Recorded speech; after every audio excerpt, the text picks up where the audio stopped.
So for this month of December, ang ating magiging theme is all about family. No? Sabihin natin lahat, family. Yan. Napakahalagang topic. No po? Merong serenity prayer na tinatawag. Ito yung sinabi. God, grant me the serenity to accept the things I cannot change. There are things in life that we cannot change. Minsan, ang hirap tanggapin. Amen? Kaya sabi rito ng prayer na ito, Lord, give me the serenity to accept the things I cannot change. But also, give me the courage, the things that I can. Kasi meron namang mga bagay sa buhay natin na kayang mabago. Amen? At mabigyan tayo ng tapang na baguhin yon for the better. No? At maging tama, maging mas maayos. Give us the courage to do that kasi sometimes, ang hirap. And ang sabi rito, and give me the wisdom to know the difference. Ano ba yung pwedeng baguhin? Ano ba yung hindi na mababago? No? Give me the wisdom na mabago ang mga kaya kong baguhin. Amen? Merong 3 bagay na pinili ang Diyos para sa iyo. Nung pumunta ka rito, pumili ka ng damit. Tama? Kaya dito maisuot, no? Ako naman, wala lang choice. No? Marami na lahat. Pagpunta mo rito, pumili ka ng damit na isusuot. Ngayon, Christmas party, uso na ang mga exchange gift. Pipili ka ng regalo na yung bibigay. No?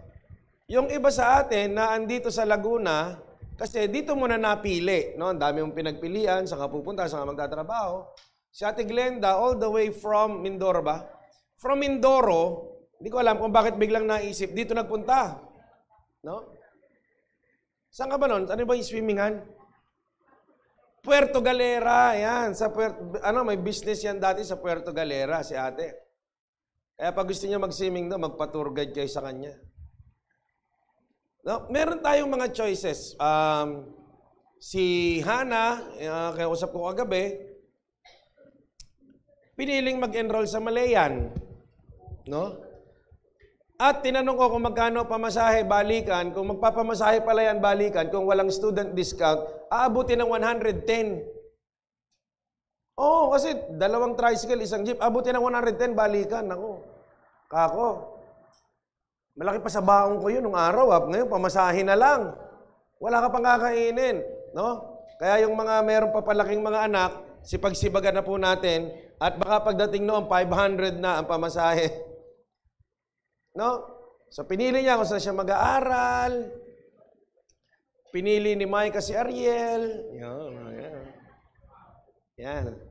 Meron tayong mga bagay na pinipili. Pero merong 3 bagay na si Lord ang pumili para sa iyo. No? Si Lord ang pumili. Ano-ano yan? Number 1, your gender. Si Lord pumili niyan for you nung pinanganak ka. No? Pangalawa, your nationality. No? Pinili ni Lord na ipanganak ka sa Pilipinas at maging Pilipino. Si Lord pumili nun. Ano? Sunod, yung pamilya kung saan ka dumaan para makarating sa mundong ito. No, yung magulang mo, yung mga kapatid mo, hindi mo mapipili yan. Yan na yan. Amen? Si Lord ang pumili niyan para sa iyo. Ngayon, meron tayong mga tanong minsan, Lord, ba't ito binigay mo sa akin? No?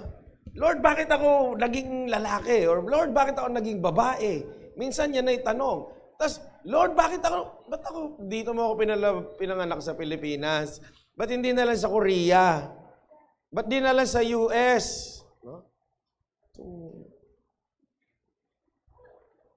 Yung kwarto nito, puro Koreano eh. Tsaka kaila saan ba ako galing na bahay nun? Kila Mary Joy. No? Tsaka puro Alden. Pag-display nyo sa bahay, mukha ni Alden, just isipin mo yun, no? Tsaka mukha ng mga Koreano nandun. Sabi, Lord, Naalala ko yung isang post ni April. Sabi ni April, Pilipinas, ang hirap mo nang mahalin.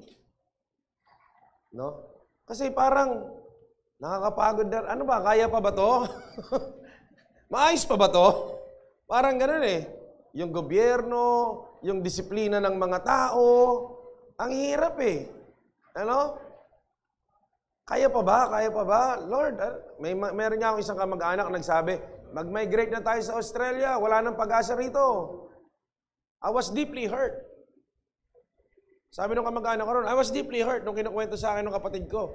Sabi sa akin, sabi raw nung isa namin tita, mag-migrate na tayo. Wala na dito pag-asa.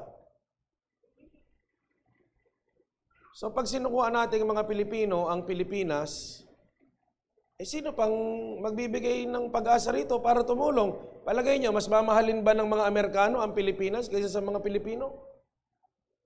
Kaya kung tayong mga Pilipino ay susuko sa Pilipinas, kawawang lalo ang ating bayan. Amen? So ngayon, ang topic natin ay isa sa mga yan. Ang topic natin is about family. Amen? We'll be talking about family for this whole month of December. Amen? Family matters. Kaya yung isang kilalang radio broadcaster na pumanaw na, kasama ko nung araw sa National 12 ni Bishop Rennie, si Pastor Clem Guillermo, na pastor nila Kuya Neil. Tama, doon kayo galing, di ba? At ang church nila, ang pangalan ay PCF. Tama ako, PCF, di ba? Oh, PCF. Hindi ko lang alam kung ano ibig sabihin, nakalimutan ko na. Ano ibig sabihin PCF? Proclaim His Name Christian Fellowship. Yan. Sa Madrinian, Scout Madrinian, Quezon City. So meron yung isang radio program, Family Matters. Yan, no? Si Pastor Clem Guillermo. At ang tagal niyang radio broadcaster. No po? Meron ako nabasang quote at ito ang sabi, blood makes you related, but love, actually, loyalty lang yan. Dinagdagan ko na lang. Blood makes you related, but love, care, trust, and loyalty makes you family. Bakit ko sinabi yung una kong sinabi, yung serenity prayer? Mga kapatid, meron na po tayong iba't ibang family background as of the moment. Amen? Merong naging okay, merong hindi na naandun sa normal na idea of family, nanay, tatay, mga anak, no? Merong nag-part ways na. Kaya sabi ko, inumpisahan ko yun doon sa serenity prayer. Lord, give me the serenity to accept the things I cannot change, the courage to change the things that I can, and the wisdom to know the difference. Amen? Kasi po, yung ating mga pamilya sa ngayon, may iba't iba ng kulay. Amen? May iba't iba ng sitwasyon. There are things that we can change probably, but there are also things that we cannot change. And I hope that after hearing this message, ngayon, gawin natin yung magiging pinakamabuti para sa ating pamilya ngayon. Amen. Amen. Ano po? And as Christians, meron po tayong dalawang mahalagang pamilya na dapat nating alagaan at mahalin. Number one is our physical family. Yung iyong immediate family ngayon. Mahalin mo yan at pahalagahan. Kalooban yan ng Panginoon. At ang pangalawa ay ang ating spiritual family or ang ating church family. Amen? Kasi po, sa dugo, pamilya natin yung ating physical family, in the spirit, pamilya natin ang ating mga kasama sa church. At ang lahat ng church sa buong mundo na kumikilala kay Kristo bilang Panginoon at tagapagligtas ng kanilang buhay. At ang ating Ama ay walang iba kundi ang Amang sumasalangit. Amen? Lahat po tayo dyan, magkakapatid. Lahat po tayo dyan, magkakakampi. Amen? Lahat po ng mga tao na tunay na kumikilala kay Jesus bilang Panginoon, Diyos at tagapagligtas. Amen? Yan po ay ating mga kapatid. And sabi nga that family is the most basic unit of the society. Yan pinaka-basic, yan yung maliit, no? na unit. Katulad ng ating katawan, we are made of cells. Sabi natin lahat, cells. Katulad din ng ating church, meron tayong mga cells. Amen? Yan yung basic unit. And if we do not have healthy cells, no, pag may sakit yung ating cells, the whole body will be affected at pwedeng magkasakit. Ganon din po sa sitwasyon po ng ating bayan. Kapag ang basic unit of the society, dumadami ang nagkakaproblema, pwede rin pong magkasakit ang buong bayang Pilipinas. Hindi lang ang bayang Pilipinas, maging ang sino mang bansa. Kaya dapat, if the family is the most basic unit of the society, we need to take care of the families na maging healthy. Sabi natin lahat, healthy. Meron po akong ipapalabas na video, na ipalabas ko na to many years ago. No? Ito po ay isa sa aking mga paboritong business personality. Actually, I do believe he is a Christian. Madalas niya kasing banggitin yung kanilang pastor. Ano po? And talagang from rags to riches, marami ako natututunan dito sa vlogger na to. Ano po? At isang kilalang business personality rin siya sa US. At marami siyang pag-aaral na ginagawa. Ito ang isa sa kanyang natagpuan. Ano po? Ngayon, makikita natin ngayon, sabi ko nga, mahalin natin yung pamilya na meron tayo ngayon. Nag-umpisa ako dun sa sinabi ko kanina, Lord, give me the serenity to accept the things na nandyan na at hindi ko na mababago. But Lord, give me the courage to change the things kung ano naman yung pagbabago na pwede kong gawin para ito maging mas maganda, mas maging ayos, at maging tama sa mata ng Panginoon.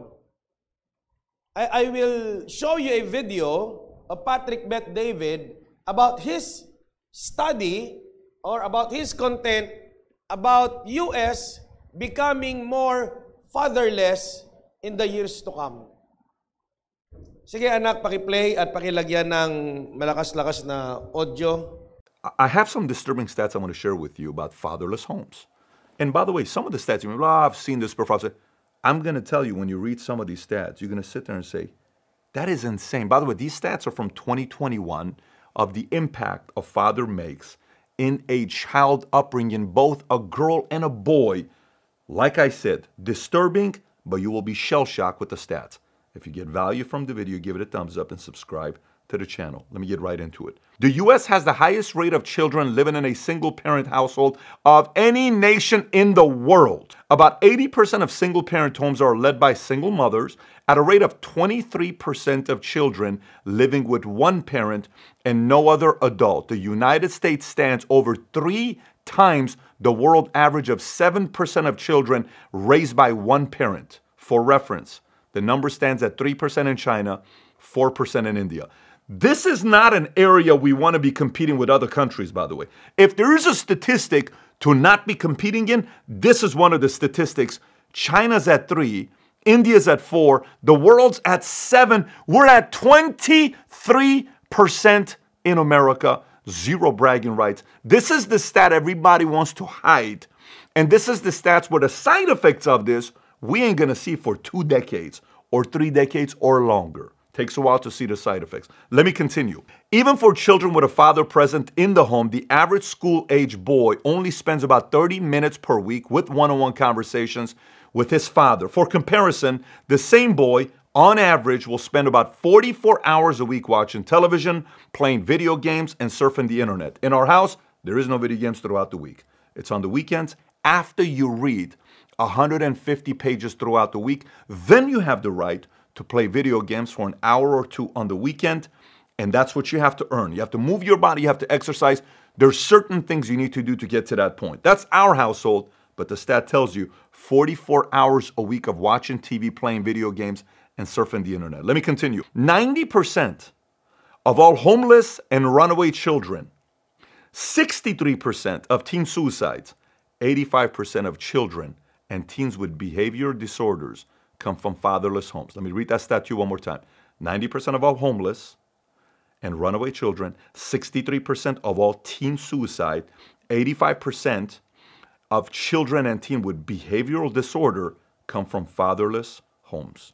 That is a very, very big number. Next, fatherlessness likewise has a direct link to teen pregnancy and sexual activity. Roughly 70% of teenage pregnancies come from women raised in a fatherless home. 70% of teenage pregnancies comes from fatherless homes.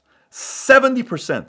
That's a big number. And these same women have significantly higher abortion rates than women raised by both a father and a mother. On the whole, fatherless kids are 20 times more likely to be incarcerated and 11 times more likely to exhibit violent behavior than children from two-parent household.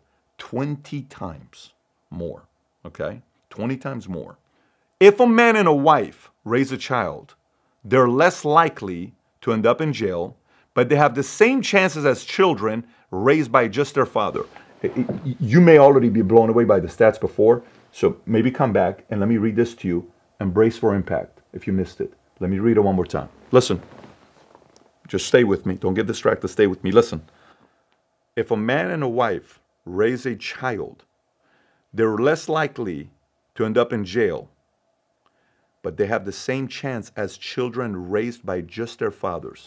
So makita natin no, yung statistics, yung effect. So huwag tayong magalit, no? Huwag tayong magalit. Statistics kasi yan. Numbers yan eh. Binilang. Yun lang yung sinabi. Ano po? Yung isang part na sinabi ron, yung bata na pinalaki ng merong nanay at tatay, kasama sa bahay, yung chances na yon ay wag makulong, parehas lang halos ng yung tatay lang. Pero kapag nanay lang ang nagpalaki, iba. Mas may chances. Bakit mahalaga yung merong father figure sa bahay?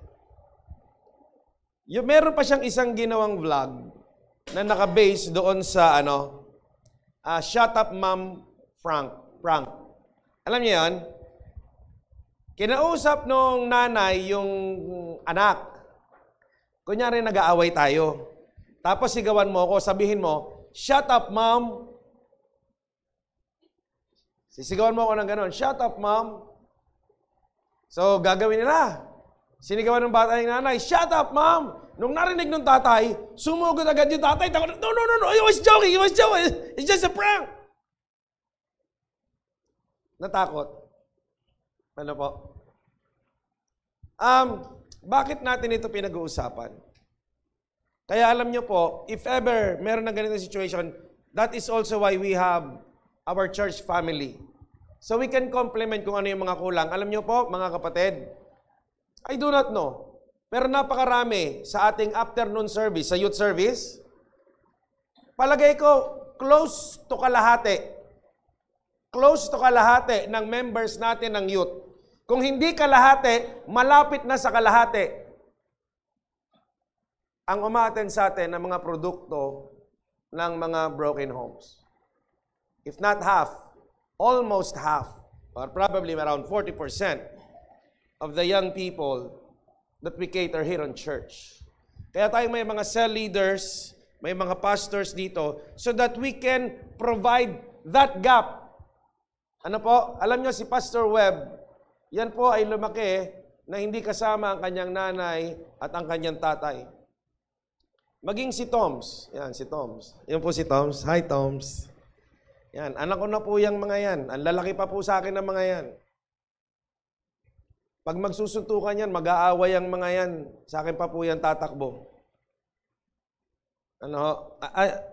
Kaya salamat, meron tayong church family na kahit pa paano to put that gap. No? Nung hindi malaman niya kung ano gagawin, ako nagsabi niya, mag-aral ka, hindi pwedeng hindi ka nag-aaral. Hindi ka pwedeng, sinasabi, kung hindi ka nag-aaral, nagtatrabaho ka. Kung hindi ka nagtatrabaho, nag-aaral ka. Hindi ka pwedeng walang ginagawa. Hindi ka pwedeng tambay. Somebody should push them.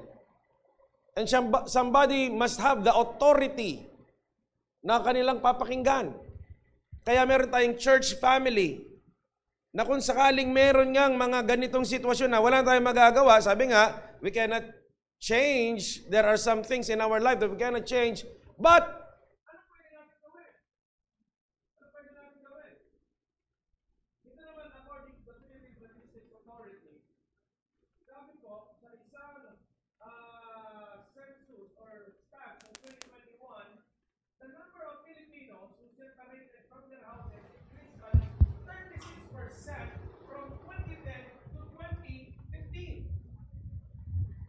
ganun kalaki ang in-increase. At lalo na po ngayon.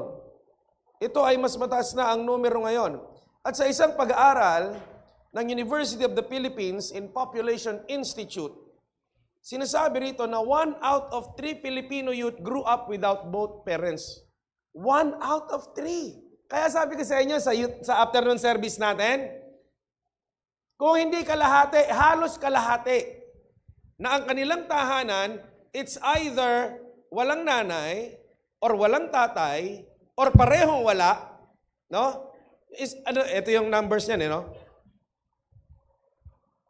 18% living with their mothers only, 4% with their fathers only, 7% were raised up by other people, mostly by grandparents. Mga laking lolo at laking lola.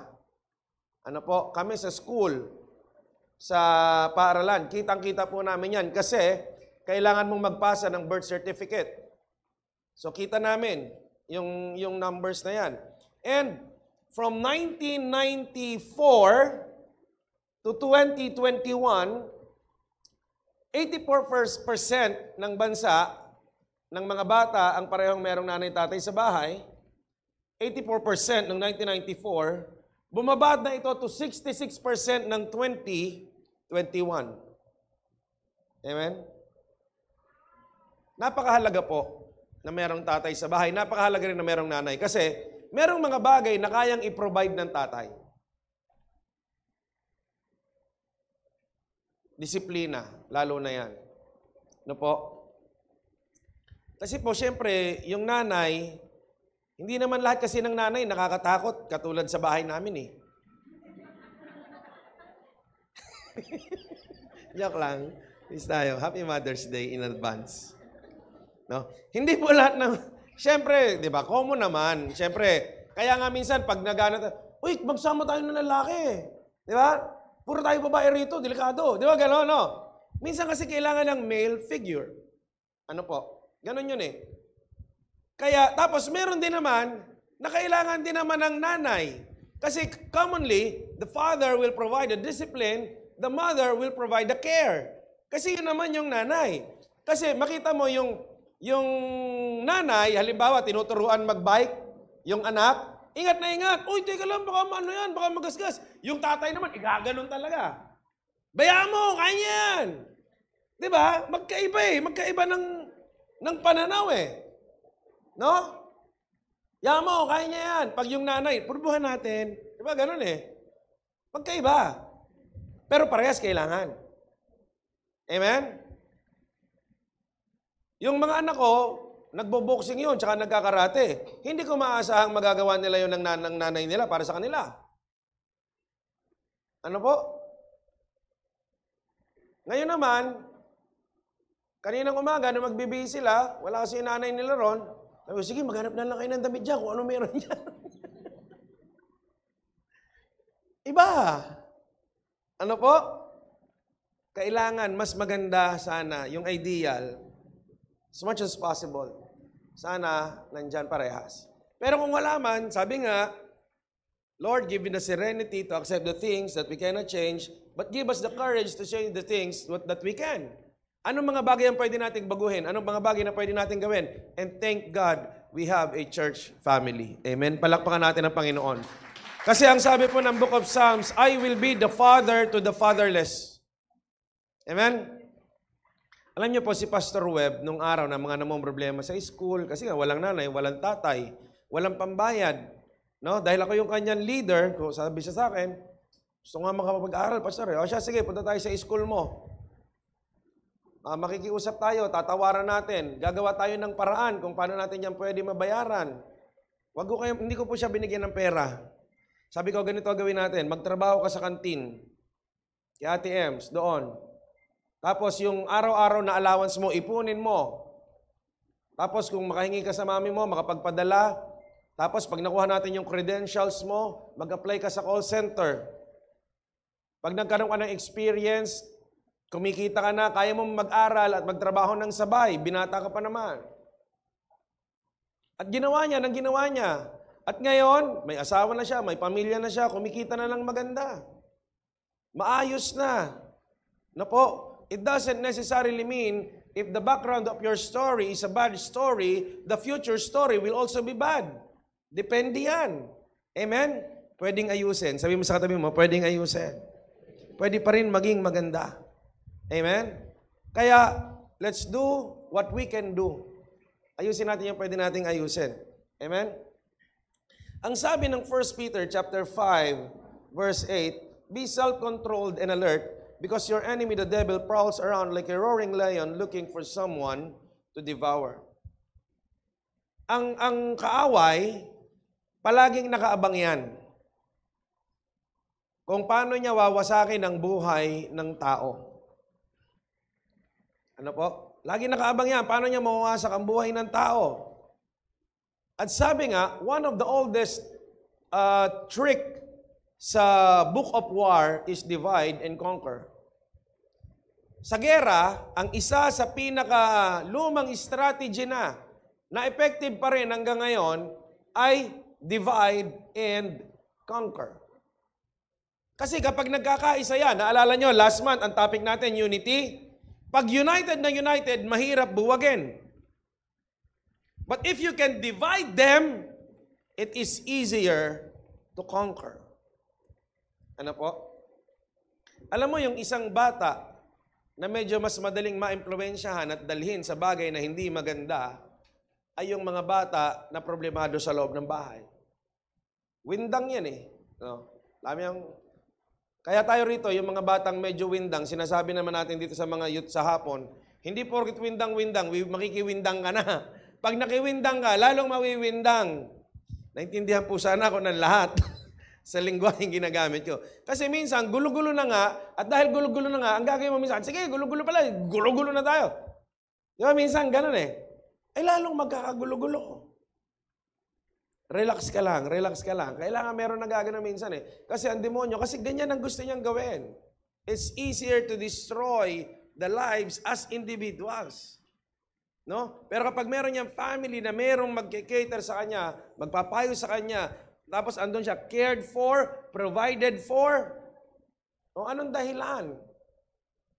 Amen? Para ikaw ay magloko pa. Ayusin natin, merong pinapakinggang tinig sa loob ng tahanan. Kaya po ang demonyo, talagang nakita natin, nag-a-advance ba ang demonyo sa kanyang misyon na wasakin? Nag-a-advance? Yes. Kaya sana po tayo mga Kristiyano, let us also advance. No? Mag-conquer din tayo. Kaya po tayo, we keep on winning souls, making disciples. Na sana, pag dumating yung panahon, pag yung mga kabataan nating ito na, nagbubuo ng kanilang pamilya, they will make better choices. No po, it's very hard, especially these days. Kasi napakalaki na po ng kompetensya when it comes to ideology. Na po, ang laki na ng kompetensya. Ang dami na hong alam ng kabataan. Ang dami ng alam, ang dami ng kumakalat na ideology sa internet. At saka andito na yung idea na, bakit sila? Ganun naman. Ayos naman. Di ba? Okay naman.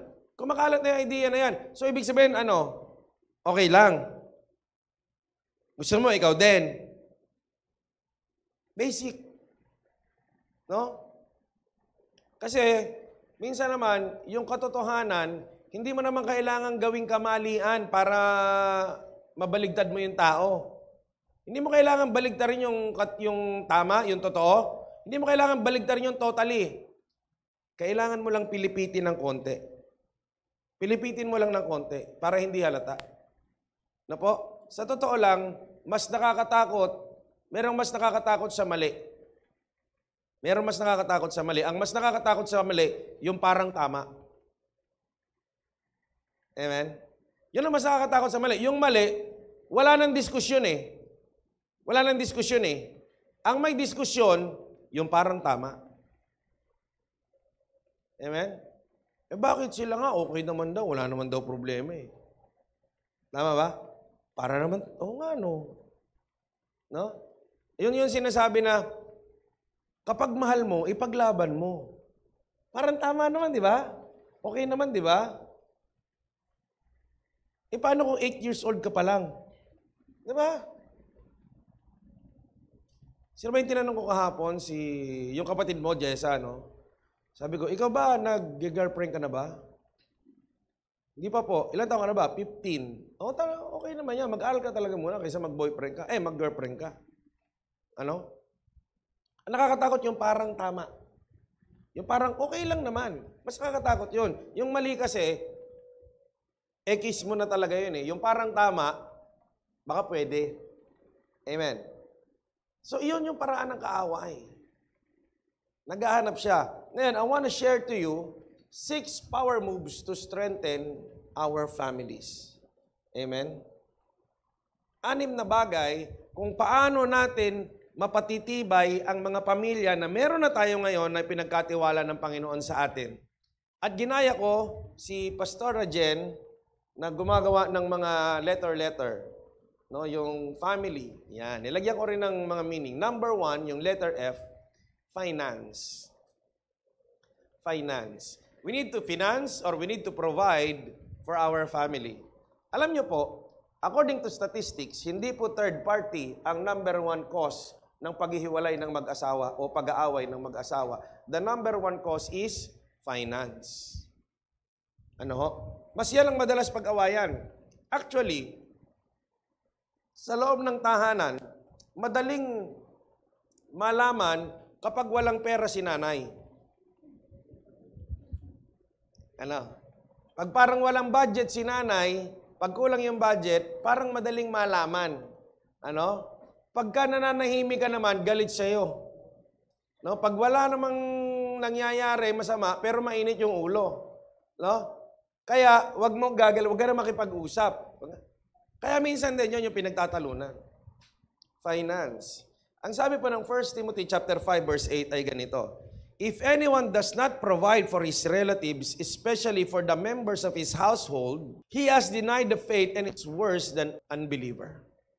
Kapag ang isang tao daw hindi nagpo-provide sa kanyang pamilya,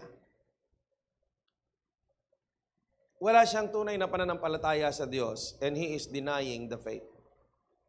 Amen? So, hindi porkit nagtatatalong ka dyan, hallelujah, praise the Lord ka, okay ka na.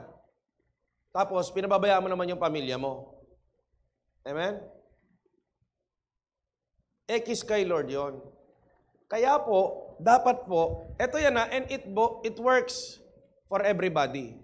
If you are a father, lalo na, because it is your responsibility to provide, hindi mo ginawa, kiss ka kay Lord. If you are a mother at kaya mo namang gawin din yan at di mo ginawa, kiss ka kay Lord. At ito ang matindi sa lahat. Pagdating ng araw na ang iyong mga magulang ay hindi na kayang magtrabaho at hindi nila masyadong na-prepare din yung kanilang retirement dahil nga ikaw ay pinag-aral, ganyan. Ako, tigil-tigilan nyo nung sinasabi nyo huwag nyong gawing retirement. Hindi talaga tamang gawing retirement plan. Pero kung ikaw, anak ka, pinag-aral ka, pinalaki ka, tapos kaya mo alagaan ng magulang mo at mahina na, di mo ginawa, abay tigil-tigilan mo yung rason mo na yan. Sabihin, hindi retire. Oo, nandun na tayo. Gagawin niya ng mga magulang. Lingapin mo man or hindi. Pero maling-mali sa harapan ng Panginoon. Nung dumating yung panahon na ikaw na yung malakas, nung dumating na panahon na ikaw na yung kumikita, at kasabay nun, yung magulang mo naman ang mahina na at hindi na kayang kumita, tapos pababayaan mo, tandaan mo to. Ang sabi ng Bible, honor your father and your mother. So you may live long and you may be blessed dun sa lugar kung saan kadadali ng Panginoon. Ang anak na nagpabaya sa kanyang magulang ay isusumpa ng Panginoon. Amen? Parang tahimik na kayo. Pag nag-agree kayo, mag-amen naman kayo. Ano? So we need to provide. Amen? Yung mga anak, po-provide yung mga magulang, pagkaya na nila. No? Nasabi sa akin ng anak ko, tatay, sa December, meron akong gift sa'yo. Saan ka pera ang kukuha? Sa savings ko. Sana all.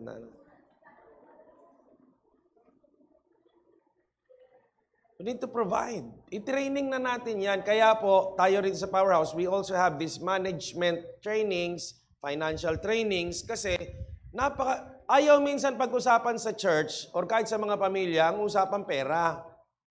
No? Pero yung pamemera, napakahalaga po niyan. Actually, mas maraming katuruan sa pera, sa Bible, kaysa sa kaligtasan. Kasi dyan sira ang maraming tao. Amen? Sabi po ng Proverbs 13:22, a good man leaves an inheritance to his children's children. Aba, matindi. Ang inheritance daw, no, a good man will leave an inheritance not only to his children, but to his children's children's. Ang pamana hanggang, opo. Sino may katabing tatay dyan? No, may katabing husband. No, himasin mo sa likod. Galingan mo. Marami kang bibigyan. Ano? Lalo na pag marami-rami. Amen? So we need to finance. Isipin natin yan. Ano po? For us to improve our family. Hindi ko naman sinasabing ito lang, kaya nga 6 naman yan. Ano? Kailangan po yan na po provide. Amen? Kaya po, gagalingan po natin. Ayusin po natin. Sunod is affection. Affection should be a regular practice. Amen? Ephesians 6:1-4, children, obey your parents in the Lord, for this is right. Honor your father, your mother, which is the first commandment, with a promise that it will go well with you, and you may enjoy a long life here on earth. Di ba? May pangako ang Diyos. Tapos sabi, fathers, do not exasperate your children. Instead, bring them up in trainings and instruction of the Lord.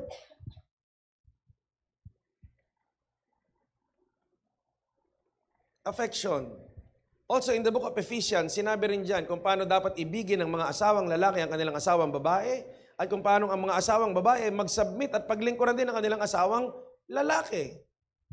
Affection. Amen? Alam niyo si Kuya Ariel, minsan nakaririnig yan pagkausap yung tatay niya sa telepono. No? Ano nga ako kasi ako minsan nag-e-effort din ako pero hindi ko maging normal. Narinig ko si Ariel pagkausap yung tatay niya. O sige tay, ingat ka dyan ha. I love you, I love you. Nagano yung tatay niya. Eh kasi alam niyo yung mga lalaki, alam niyo naman, mga, di ba parang ang awkward minsan, no? I love you. I love you. Pero alam niyo po, yung mga tatay, kailangan din po nila yan. At syempre din po ang mga nanay. Kaya lang minsan, hindi po nagiging practice. Kaya ko yung mga anak ko, pinapractice ko na. Ano po? Siguro nag-I love you kami ng aking mga anak. Sa bahay, kami sa family. Hindi bababa sa 30 times a day. No po? Lalo na ako, tinetraining ko kasi yung mga anak ko eh. Tinetraining ko eh. Kasi baka paglaki nila, hindi na sila mag-I love you sa akin. Kasi hindi sila sanay. Ano? Kaya malalambing yung mga anak ko sa akin ganun eh. Kasi, kailangan po natin ng affection. Kasi marami na ho tayong problema sa buhay eh. No? Tama mo ba? Ang dami na natin problema. Kapag hindi pa po tayo nag-express, sabi natin lahat, express your affection, eh minsan hindi dama. Amen? Sinasadya po yan. Ano? Kailangan po i-express kasi kailangan din po yan. Kahit sabi natin, I love you, mga ganyan. Alam mo naman, mahal kita, basta, alam mo na yun. Pinakasalan ka na nga, ayaw mo pa. Choosy. Mga anak, ako busy lang ako sa trabaho. Busy lang ako sa trabaho. Mahal ko kayo. Basta tandaan nyo na lang yun, ha? Diba? Minsan ganun na lang eh. But sometimes it must be expressed. Amen? It must be expressed. Kasi pag di yan pina-express, hindi madama yung affection. At yan po ay kailangan. No? Kahit sa mga anak. Kahit lumalaki na yung mga anak. Lamping-lampingin pa rin natin yung mga anak natin kahit lumalaki na.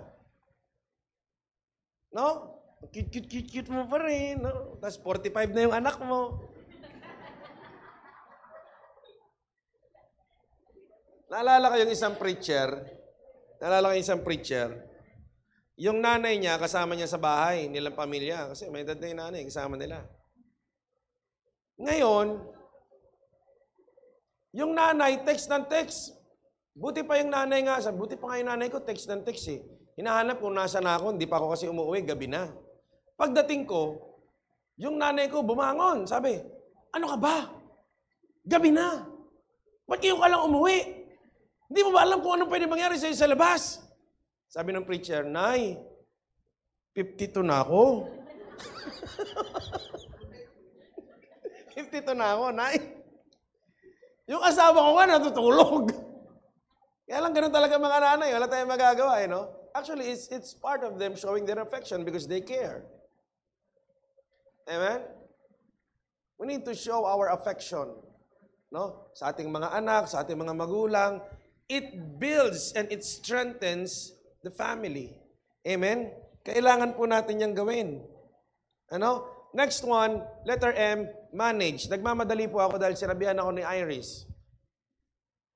Manage and mentor. Sabi po ng Proverbs 22 verse 6, train up a child in the way that they should go, so that when they are old, they will not depart from it. Amen? Training begins at the house. Amen? Training begins at the house. Alam niyo, minsan, ito masakit minsan ha, mayroong mga bata, ang kulit-kulit, na may mga problema, halimbawa, yung attitude ganyan. Ito yung sabi ba naman nung nanay or nung tatay, yan ba natututunan mo sa school? Kaya minsan, binabawian ko sa school. Yan ba natututunan niyo sa bahay? Tandaan mo, yung anak mo, bago dumating dito sa eskwelahan, sa inyo galing yan. Huwag mo sa amin isisi yan. Kasi doon nga sa eskwelahan natin, tapos eto, sasabihin pa minsan, kilala ko, anak ko. Feeling mo lang yun. Kaya alam nyo, sabi ko sa mga parents sa school, tayo magkakampi ha. Tigil-tigilan nyo pagpapatulpo. Magkakampi tayo. Hindi tayo magkalaban. Ang problema kasi, nung araw, magkakampi yung teacher at saka yung parent. Di ba? Nung araw, yung mga magulang, lalapag dumating, may pasalubong pa, bibigyan pa ng pilot na ballpen yung teacher, mamo, pan-check mo. Di ba? Pag may nagawang kasalanan, hiyang-hiya yung yung magulang, di ba? Hiyang-hiya yung magulang pag pinatawag. Aba, ngayon, baligtad na. Bakit hindi na-honor yung anak ko? Ewan. Kaya yung bata rin minsan, wala na tuloy kinatatakutan. Training begins in the home. Sa bahay po yan unang natututunan. Yung disiplina, yung pagtatrabaho. Yung mga bata, wag niyo sabihin yung mga hirap na naranasan ko, ayokong maranasan ng anak ko. Yan ho yung isang mali. Alam mo kung bakit ka malakas, kaya ka matibay, kasi naghirap ka. Ito tandaan mo, lahat ng lumaki sa sarap, matamlay, malambot. Lahat ng puro sarap ang dinaanan sa buhay, okay na ganyan, hindi tinraining, malambot yan. Kaya nga, ang sabi ni Juan de la Cruz Band, Mike Hanopol, ano sabi ni Mike Hanopol? Laki sa layaw, Jeff Rocks. Pag-spoiled, ganun. Kaya po napakahalaga, tinetraining. Ano po? Hindi ko naman sinabing, sabi ni Pastor doon, wag daw, i-training, hard training. Pagdating mo naman sa bahay, pinaggugulpi mo na. Hindi ho, gano'n. Tinetraining po, pinagtatrabaho. Yung mga bata, paghugasin nyo ho ng plato, paglabahin nyo, paglinisin nyo ng bahay, pagligpitin nyo ng hinigan. Pagawa nyo sa kanila. Hindi pag naguhubad ng damit, yung nanay nakasunod. Pag nag-uuban ng damit, yung nanay, nakasunod, tagapulot ng salita rin naman ng salita. Kalat kayo ng kalat, kalat kayo ng kalat. Di, wag mo damputin. Padampot mo sa kanya. Kalat kayo ng... wag mo linisin, palinis mo sa kanila. And as much as possible, we do it consistently kasi yung training. Naalala niyo yung sabi ni Patrick Bet David? Sa bahay namin, walang magbi-video game for the whole week. Pwede lang weekends. Tapos, bago ka makapag-video game, kailangan nakapagbasa ka ng 150 pages sa libro. Kailangan nakapag-exercise ka. Ang anak niyan, mga nasa 10, 12 years old. Baka ngayon, teenager na. Mentor, manage. Amen? Mga anak na babae, nung araw may kasabihan, pag may dalaga sa bahay, ang bahay ay malinis. Alam nyo, minsan kami mayroong mga camp. Di may camp kami, school camp. Malinis pa po yung kwarto ng mga lalaki sa mga babae. Iba na ho ang panahon. So we need to manage and mentor our family. Turuan natin, ano? Letter I, intentional. Intentionally build your relationships. Pinag-iisipan yan. Intentionally, husband and wife, wife to husband, parent to children, children to parent. Training natin yan natin sa church. Intentionally build. Intentionally build. How can I develop my relationship with my children? Ano kaya ang pwede kong gawin? Pag-isip, wag yung iraraos mo lang yung araw-araw ng yung buhay. We live in a time of seasons. Sabihin natin lahat, season. Yung anak ko nito, nag-field trip kami nung isang araw eh. Nagpapaalam yung anak ko sa akin. Sabi sa akin ng anak ko, Tay, pwede po ba hindi na kayo kasama ko sa field trip? Pwede po ba doon na ako sa bus ng mga kaklase ko, kami-kami na lang? Hindi na po ako sasama sa inyo. Para nalungkot ako bigla. Para feeling ko mag-aasawa na siya. Nung una, parang inisip ko, pwede ko nang payagan para maging mas independent. Naalala ko, pagdating niya ng high school, mandatory talagang solo na yan. Ngayon, pwede pang kasama yung parent. Nagbago yung isip ko. Sabi ko, anak, dadating din naman na aalis ka talaga. Dito ka muna sa tabi ko. Kasi, pag dumating yung araw na aalis ka na, wala na akong choice. Pero ngayon na meron pang choice, dito ka muna. Seasons. No? Alam niyo, nung mga bata ho kami, binili ho kami ng maraming laruan ng tatay ko sa Saudi. No? Yun na yung magagawa niya eh. Kasi nasa abroad siya eh. Pinapadala niya kami ng laruan. Kaganda ho ng laruan namin. Ngayon ho, mahal yung mga laruan namin. Ang ginawa ho ng nanay ko, nilagay po sa istante, tapos nilagyan po ng padlock. Huwag niyong lalaruin yan. Baka masira.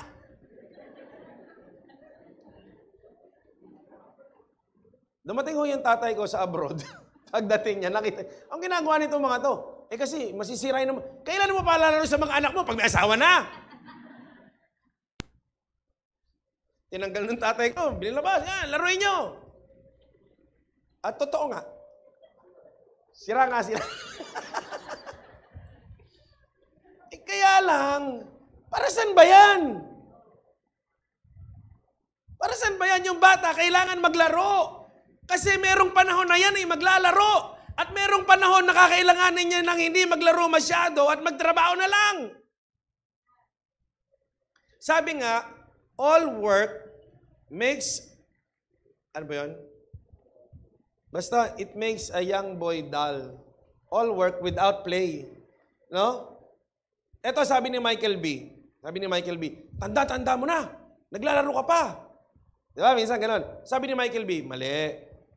Kaya ka tumatanda, hindi ka na kasi naglalaro. Kasi alam niya, minsan kahit tayong matanda na, no? Kahit tayong matanda na, magkaroon ka nung time na meron kang naglalaro, yung ini-enjoy mo lang. No?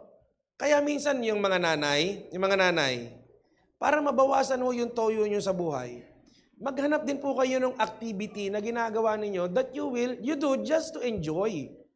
Yung kung meron kayong mga sumba-sumba na grupo-grupo, sali kayo dyan. Kasi ano yan eh, it's your me time. Yon, it's your me time. Pero pag ang kaharap mo lagi, labahin, plantsahin, hugasin, tapos pagdating ng sweldo, kulang, talagang mabuburyong ka. Tapos pag-iinitan mo lahat ng tao sa bahay kahit nananahimik.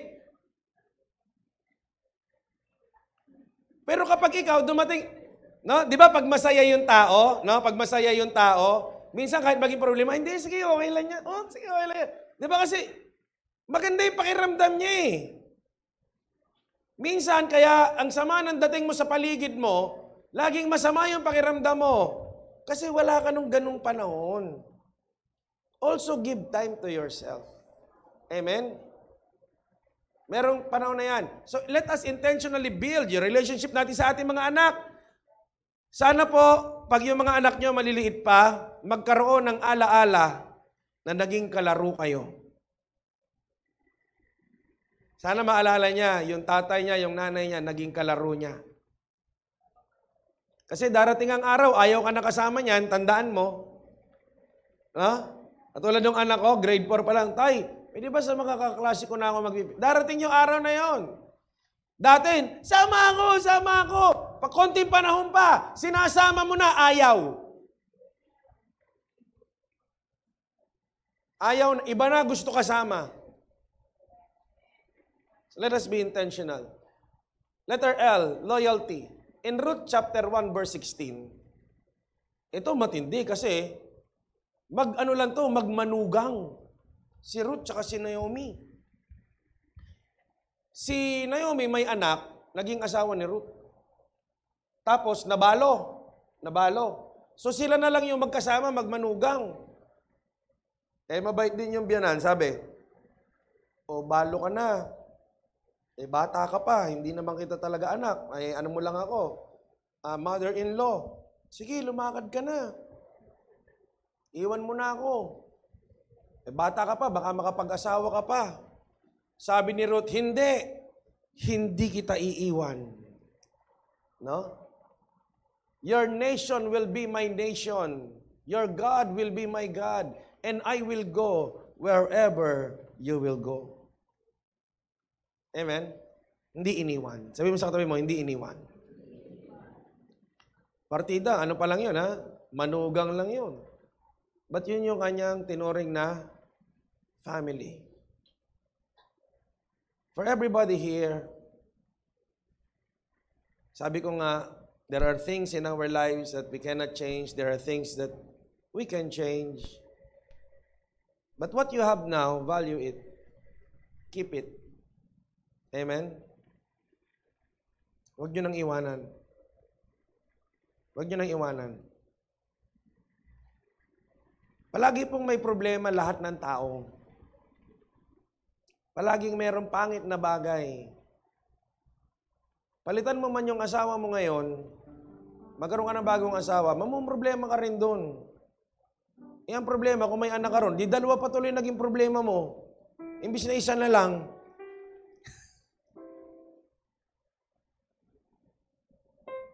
Kaya alam, minsan, yun nga, mga nagkakamali na tayo sa ating buhay, may mga nangyari na, may mga irreversible things. Harapin na natin kung ano meron ngayon. Let's do our best. No? Huwag mong iwanan. Lalo na kung kayo na lang din dyan, gano'n. Alam mo, minsan nalungkot ako ganito, no? Lalo na kung binata at dalaga pa naman yung mga anak. Meron akong kilala, ano na siya, biyudo na siya, biyudo. Tapos meron siya mga anak, naging mga professional na, trabaho na. Umalis sila pareha sa bahay. Iniwanan nila yung tatay nila sa bahay, mag-isa. Okay naman yun. Kasi gusto rin ng tatay na, fly high, butterfly. Gusto ko magano kaya, it's good. But sana, mga anak, lagi nyo pa rin isipin yung inyong mga magulang. Paano sila? Anong mararamdaman nila? Because at the end of the day, kahapon na, all titles, all the gold in life, lahat ng titulo, lahat ng yaman, ayan, tahimik na. Kapamilya ko po yan, wala akong magagawa. There's things I cannot change. Talagang genuine mongoloid po yan, 100%. But I love him. Sabi ko nga inassure ko yung nanay ko at tatay ko, sabi ko, pagdating ng araw, akong bahala kay Jill. Huwag kayong mag-alala kay Jill. Akong bahala kay Jill. Kahit mongoloid yan, konti lang naman agwat namin. Sure. Keep your family. Isipin niyo yung mga magulang nyo na, kasi gold and everything will fade away. Pag meron ka niyan, but if you don't have family to share it with, you're still the poorest man on earth. Tanda mo yun. Even if you will have all the golds in your lifetime, even if you live in the most luxurious hotel, if you don't have a family whom you love to share it with, you are still the poorest person. Pero alam mo, minsan, sabi nga, kahit yung bahay kubo, kahit munti, ang halaman doon. Di ba kahit talbos ng kamote, tuyo, no? Ano sa Bisaya yon? Ginamos. No? Ginamos, talbos ng kamote, tuyo. Tapos andun kayo, nakikita mo yung mga anak mo doon, sama-sama kayo. Makita mo yung dalawang mong anak, nag-aagaman sa kanin, sa tuyo, o hati tayo sa isang tuyo. There is that peace in your heart and contentment that money can never buy. Amen? Put your loyalty to your family. Maaaring may mga pagkakamali na gawa. Keep your family as of the moment. Ayusin na lang kung anong pwede maayos. Lalo na sa mga kabataan, pamilya mo. Hindi mo kalaban ng pamilya mo. Minsan kasi, buti pa yung mga kaibigan ko, buti pa yung mga barkada ko. Hindi. Pag ikaw nasa ospital na, tandaan mo kung sinong gagawa ng paraan. Pag ikaw nakakulong na, ang hahanap ng abogado at pampiyansa mo, hindi barkada mo. Ang consistently dadalaw sa'yo at magdadala ng pagkain pag nakakulong ka, hindi barkada mo. Hindi barkada mo ang magbenta ng bahay, ng sasakyan, ng ari-arian, para ikaw may makasalba sa ospital, sa kulungan, or kung ano man. Hindi. Pamilya mo. So put your loyalty in your family first. And lastly, naubusan ako ng English, yakapin. Yakapin mo na yung pamilya mo. Yakapin mo na yung meron ka. No? Your family is God's gift to you as you are to them. Wala na tayong magagawa. Yakapin mo na yan. Bigay ng Diyos sa iyo yan. Nanay mo man ang pinakabungangerang nanay sa buong mundo. Yan lang ang nanay na lalaban ng patayan para sa iyo. Naalala nyo yung pinatay sa Pangasinan ba yun? Sa? Tarlac? Ano? Si I don't care. Sino sumalo ng bala para sa anak? Si nanay. Kahit gano'n ka ingay ang nanay mo lang ang handang sasalo talaga. Yan ang walang katumpik-tumpik. Yan ang hindi mag-iisip. Tatay mo, nanay mo. May mga problema man tayo sa bahay. May mga hindi man tayo pagkakaunawaan sa buhay. May mga pagtatalo mang naganap. Family is family. Yakapin mo na yung pamilya na meron ka. Pwede po ba tayong lahat ay magsitayo?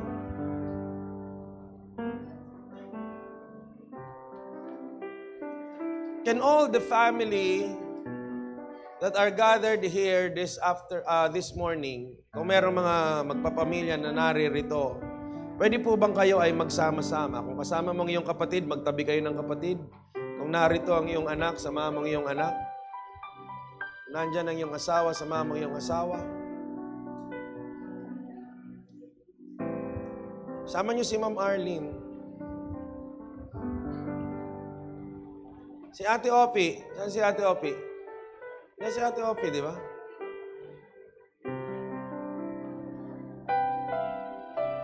Ano ba si Ate Opi? Yan, Ate Opi. Sama mo yung boyfriend mo.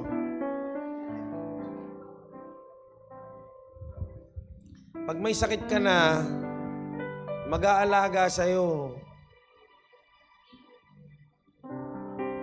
Amen? Sabi dun sa huli, yakapin. O, yung walang kasamang kapamilya, maghanap ka na lang dyan. Leaders, o, yung cell leader mo, laan dyan.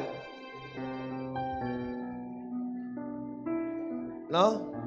Sabi rito, yakapin. O, bless, ayan na nanay mo, bless. Dati ganito ka lang kalaki, ngayon ganyan ka na kalaki. Gawa ng nanay mo yan. Amen? So yung mga family natin na naririto, yakapin po natin at sabihin po natin sa kanila, thank God, you are my family. No? Tapos, pwede po ba na ipag-pray natin yung ating pamilya, yung mga mahal natin sa buhay. Kung meron man tayong mga tampuhan, alitan, magpatawaran na po tayo. Magpapasko na po. Amen? Can you pray for your family? No, manalangin kayo ng sama-sama ngayon. Manalangin kayo ng sama-sama.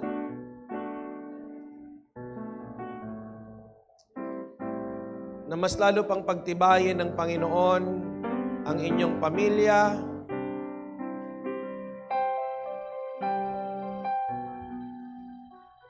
And show that affection. Sabihin, I love you. Mahal ko po kayo. Aking pamilya. Chloe, mamaya ka na mag-picture.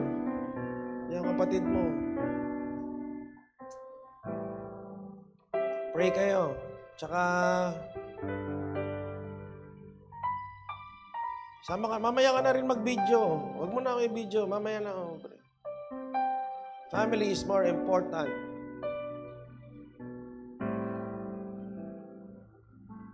Micah, bata mo si Ariel. Kahit nagki-keyboard. Pray.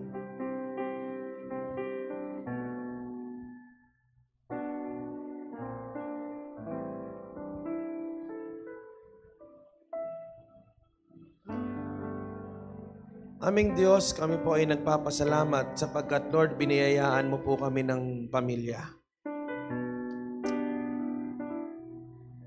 May mga naging problema man kami, naunawaan namin na ang lahat ng pamilya may problema rin, hindi po kami lang. May mga pagtatalo-talo man, hindi pagkakaunawaan, lahat po meron, Lord, ay may ganitong pagsubok. Ang dalangin po namin, tulungan mo ang aming puso na sa kabila ng anumang pagsubok na daraanan ng aming pamilya, ay palagi ka po naming ilalagay sa sentro at iibigin ang isa't isa.